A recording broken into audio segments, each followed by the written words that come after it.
melalui sambungan telepon sudah ada Dr. Muhammad Adib Kumaydi, Wakil Ketua Umum IDI. Dr. Adib, selamat malam lagi. Apa kabar, Dok?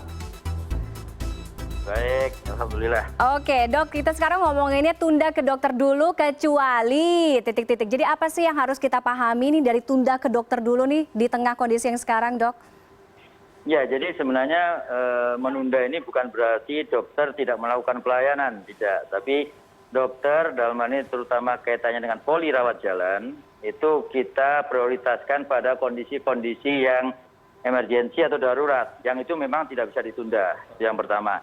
Yang kedua, mungkin dengan kondisi-kondisi yang memang dia harus mendapatkan pengobatan rutin. Tapi ini pun sekarang ada wacana untuk kaitannya dengan yang pengobatan rutin, hipertensi atau penyakit jantung, ada saran juga dan ini mohon juga diikuti dengan regulasi, bisa didapatkan secara online melalui beberapa aplikasi yang bisa kemudian pasien tanpa harus datang ke rumah sakit, dia bisa mendapatkan obatnya. Dan ini sekali lagi bukan untuk dokter tidak mau melayani, tidak. Karena pada saat kemudian dalam kondisi seperti ini, pasien yang datang ke rumah sakit, dia akan berpotensi juga tertular dengan yang lainnya. Dan itu akan menjadi lingkaran yang agak sulit untuk kita hentikan penyebarannya kalau kita paksakan dengan seperti itu. Oke, preventifnya tunda ke dokter kecuali dengan kondisi yang tadi dokter sebutkan.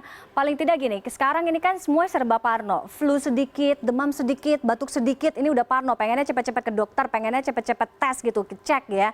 Minimal apa sih yang harus disiapkan kita nih, Dok, dari rumah untuk obat-obatan untuk ya tadi demam, batuk, flu dan sebagainya, itu yang common, yang biasa?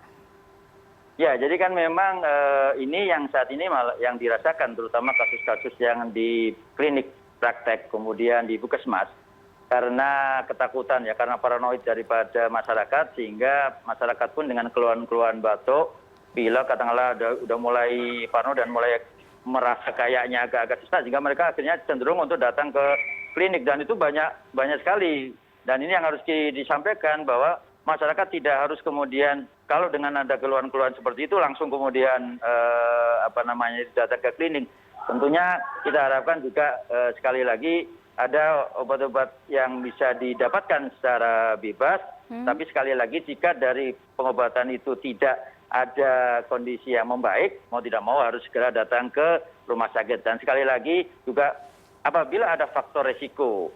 Ada faktor risiko, mungkin ada kontak, mungkin ada riwayat perjalanan, jika ada hal-hal yang dirasakan itu mengganggu, apalagi gejala utama yang muncul biasanya adalah batuk yang juga disertai dengan demam, maka mau tidak mau harus segera datang ke tempat pelayanan kesehatan. Oke, intinya kita obati selagi kita bisa dari rumah. Kalau misalnya memang sudah lewat 3 hari atau mungkin 4 hari nggak berubah-berubah, mungkin baru bisa ke rumah sakit ya atau diperiksakan ke dokter. Terima kasih.